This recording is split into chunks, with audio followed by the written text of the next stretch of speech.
Hello everyone. आज हम लोग समझेंगे इरेशनल नंबर के कुछ डेफिनेशन को, कुछ इरेशनल नंबर को, उसके फॉर्म को। सबसे पहले हमने ये बताया था पिछले वीडियो में कि इरेशनल नंबर का जो फॉर्म होता है वो इस तरह का होता है: √5, √6, √7, in general √p, where p is a prime number, where p can be written p is a prime number. Here p is a prime number. आप कहेंगे कि 15 ये प्राइम नंबर नहीं, ऐसे तो लिख सकते हैं √3 × √5। तो इस तरह के फॉर्म को ही इरेशनल नंबर कहा जाता है। ओके, इन्हीं नंबर्स के बारे में, इन्हीं नंबर से रिलेटेड कुछ आज थ्योरम को बताऊंगा और कुछ कंसेप्ट्स को लेकर के ये प्रूफ करूंगा कि √2 कैसे अपरिमेय संख्या है। ठीक है, क्वेश्चन बनेगी कि प्रूफ करो कि √2 एक अपरिमेय संख्या है। तो सबसे पहले थ्योरम क्या है उसे समझते हैं।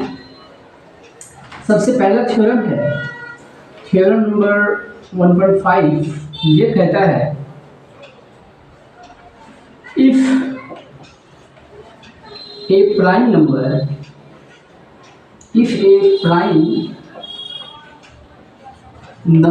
p divides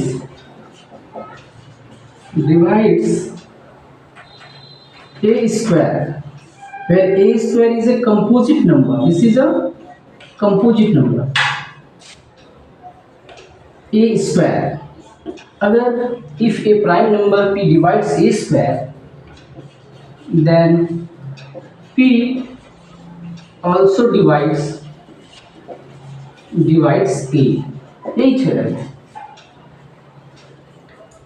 सिंपल है कि अगर इसका सॉल्यूशन करेंगे कि अगर p a स्क्वायर को डिवाइड करता है, इसका मतलब p a स्क्वायर का एक प्राइम फैक्टर होगा।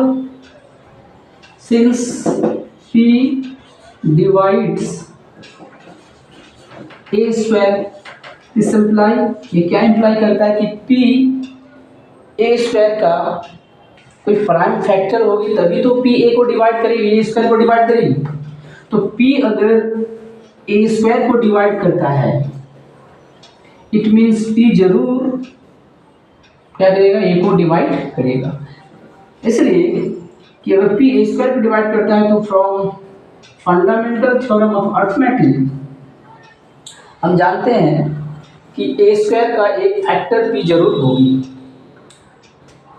ओके, और यूनिकनेस पार्ट से, फंडामेंटल थ्योरम ऑफ अर्थमेटिक के यूनिकनेस पार्ट से हम ये कह सकते हैं कि ये जो फैक्टर होगी प्राइम a स्क्वायर में, यूनिकनेस पार्ट से हम ये कह सकते हैं कि वो a में भी होगी, है ना। यानी ये प्राइम नंबर किसमें होगी, a में भी होगी। इसको हम एग्जांपल से हम समझ सकते हैं। कैसे, देखिए, सपोज 3 एक प्राइम नंबर है।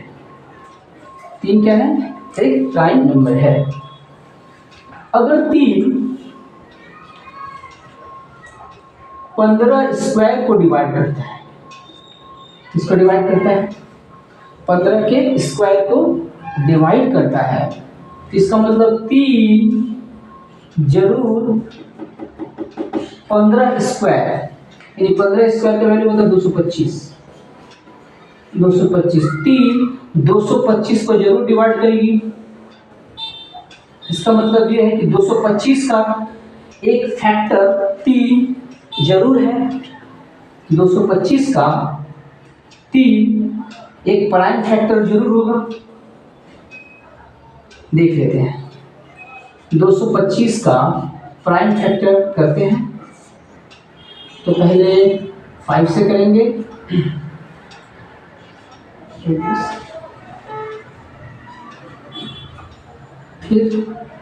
फिर 5 से,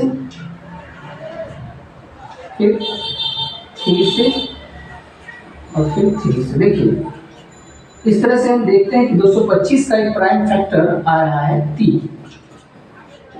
225 का प्राइम फैक्टर क्या आ रहा है? 3 आ रहा है। ठीक है, तो a² और 15, तो मैंने क्या कहा कि अगर 3 a² को डिवाइड करेगा, मतलब 15² को डिवाइड करेगा, तो 3 15 को भी डिवाइड करेगा, तो 15 को भी हम फैक्टर कर लेते हैं। तो 15 का अगर फैक्टर करते हैं तो देखिए ये आ रहा है, 15 को लिखा जा सकता है 3 × 5, तो ये फैक्टर इसमें प्रेजेंट है। यानी 3 अगर किसी नंबर के स्क्वायर को डिवाइड करेगा, 3 अगर किसी नंबर के स्क्वायर को डिवाइड करेगा, तो 3 उस नंबर का 15² का या उस नंबर के स्क्वायर का फैक्टर होगा, और यूनिकनेस पार्ट से 3 उस नंबर का भी फैक्टर होगा। अगर 3 उस नंबर को भी डिवाइड करेगी, जैसे 3 अगर 15² को डिवाइड करता है तो 3 15 को भी डिवाइड करेगा। फिर ऐसा समझिए, अगर 2 अगर 20 को डिवाइड 2 अगर 20 का स्क्वायर को डिवाइड करता है, तो जो 2 जरूर 20 को डिवाइड करेगी। ठीक है, अगर 3 अगर 9 का स्क्वायर को डिवाइड करता है, तो 3 जरूर डिवाइड करेगा, डिवाइड्स 9। अगर मतलब if 3 divides 9 square, then 3 divides 9, obvious है। ओके, हम इस कंसेप्ट का आगे यूज करेंगे, आप इसे अच्छे से समझ लीजिए।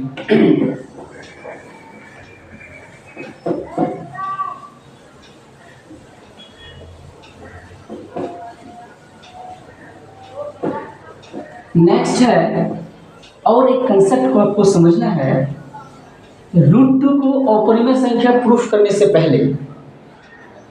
वो कंसेप्ट क्या है? को-प्राइम को आप समझिए पहले। को-प्राइम नंबर्स क्या होते हैं? को-प्राइम नंबर्स क्या होते हैं उसको पहले अच्छे से समझते हैं।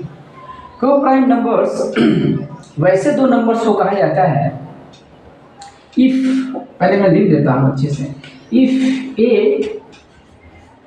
and B are co-prime.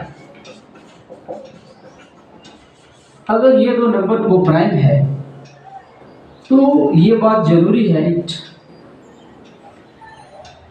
It must occur, और ये बात सत्य होगी कि अगर मैं A और B का HCF निकालूंगा, इसकी वैल्यू क्या नहीं चाहिए? 1। इसकी वैल्यू क्या नहीं चाहिए? 1।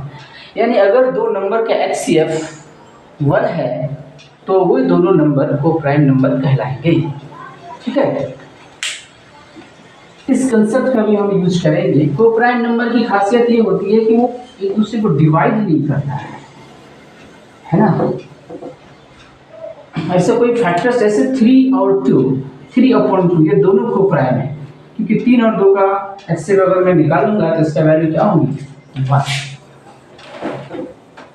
ठीक है, इसी तरह से 5 और 7 का अगर मैं निकालूंगा HCF, तो इसकी वैल्यू क्या होगी?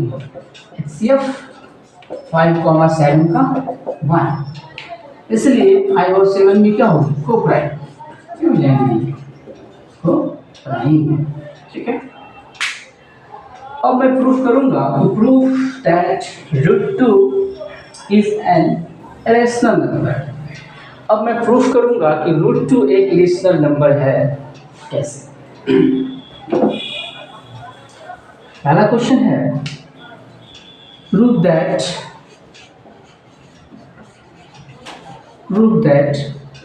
under √2 is an irrational number.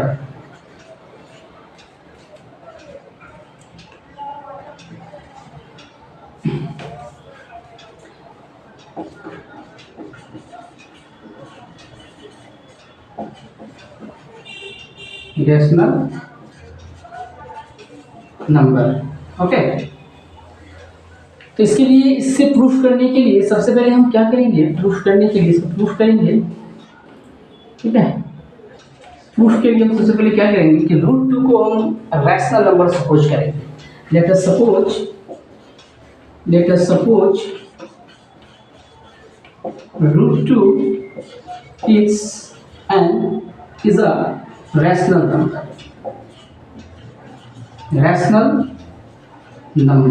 Contradiction method, हम कॉन्ट्राडिक्ट उल्टा मान लेंगे।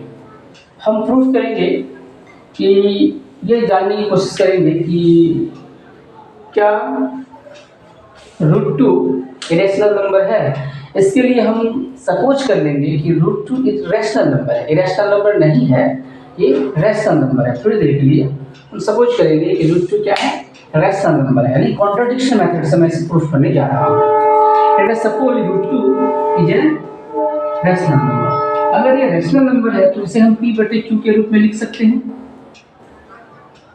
तो हमने किससे फॉर्म लिख सकते हैं, रूट p/q के फॉर्म में, √2 को मैं लिख सकता हूँ किसके फॉर्म में, p/q के फॉर्म में, where q not equal to 0। और यहाँ पर p और q के बारे में इस बात को भी मानूंगा कि where p and q are coprime, ठीक है। क्या मानूंगा हम इसे क्या मानेंगे, को-प्राइम। p और q क्या है, को-प्राइम है, मतलब HCF ऑफ p, q क्या आना चाहिए, 1। हम इस बात को मान के चले हैं, ठीक है। अब हम इसे सॉल्व करेंगे, थोड़ा मतलब आगे बढ़ाएंगे। इसके लिए स्क्वायर करेंगे, squaring on both side, squaring both side, दोनों तरफ स्क्वायरिंग करेंगे। ये √2 का square is equal to p का स्क्वायर डिवाइडेड बाई q का स्क्वायर। दिस इम्प्लाई, इसे ये √2 हमने पहले बताया था, √2 को 1/2 टू द पावर 1/2 लिख सकते हैं, 2 से कैंसिल। सो ये 2 is equal to p² upon q², और फिर इस q² को इधर लाऊंगा, डिवाइड पे इधर मल्टीप्लाई हो जाएगा। So 2q² is equal to p² and this imply q² is equal to p² upon 2। अब यहाँ पर मैं थ्योरम अप्लाई करूंगा, जो अभी थ्योरम में बताया था, थ्योरम नंबर 1 और जो थ्योरम मैंने जो चर्चा किया था कि किसी कंपोजिट नंबर को अगर कोई प्राइम नंबर p, किसी कंपोजिट नंबर के स्क्वायर को अगर प्राइम नंबर p डिवाइड करता है तो प्राइम नंबर उस कंपोजिट नंबर को भी डिवाइड करेगा। अभी हमने एक थ्योरम का चर्चा किया था, वो थ्योरम है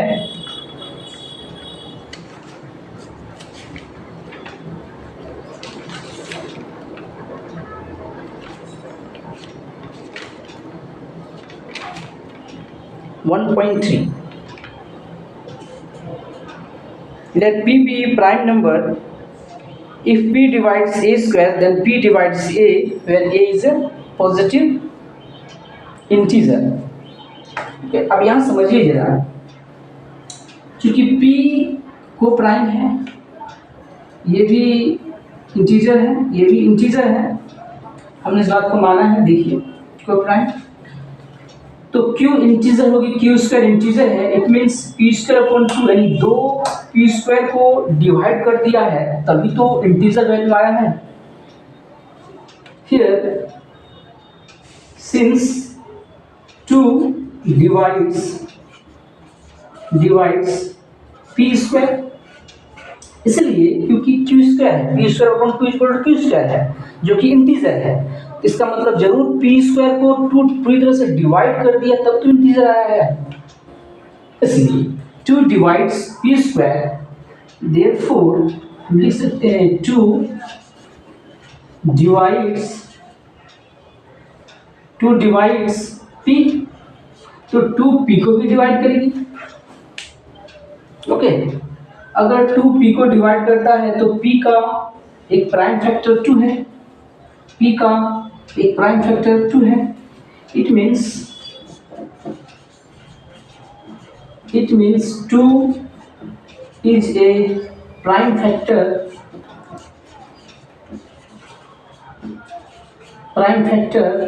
ऑफ पी, थ्योरम 1.3 से, थ्योरम 1.3 से, ठीक है, from by applying theorem 1.3, okay. फिर इसको आगे बढ़ाएंगे।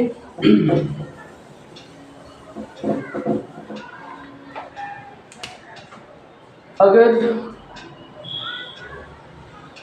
P को 2 डिवाइड करता है, इसका मतलब P का जो फॉर्म होगी P is equal to 2C के फॉर्म में होगी,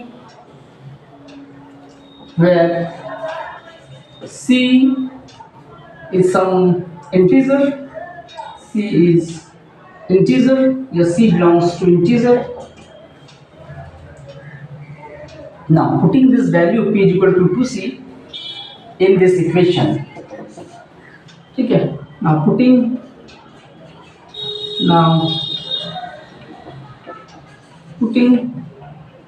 the value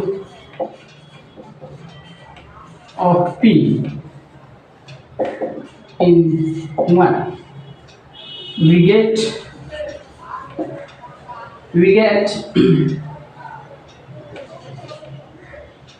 Q square is equal to 2C का होल स्क्वायर अपॉन 2।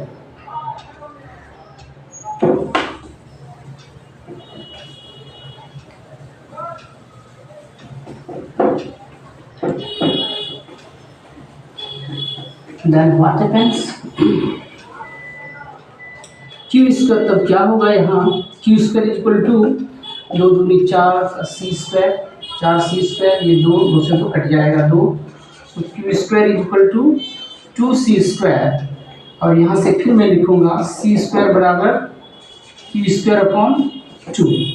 फिर वही बात, C चूंकि इंटीजर है तो Q को जरूर, यानी Q स्क्वायर को जरूर 2 पूरी तरह से डिवाइड कर दिया होगा, 2 Q स्क्वायर को पूरी तरह से डिवाइड कर दिया होगा, तभी तो इंटीजर C आया है। इसलिए फिर हम लिखेंगे since 2 divides Q square, this implies 2 divides Q, theorem from theorem 1.3, it means 2 is a prime factor of Q, 2 is a prime factor of Q,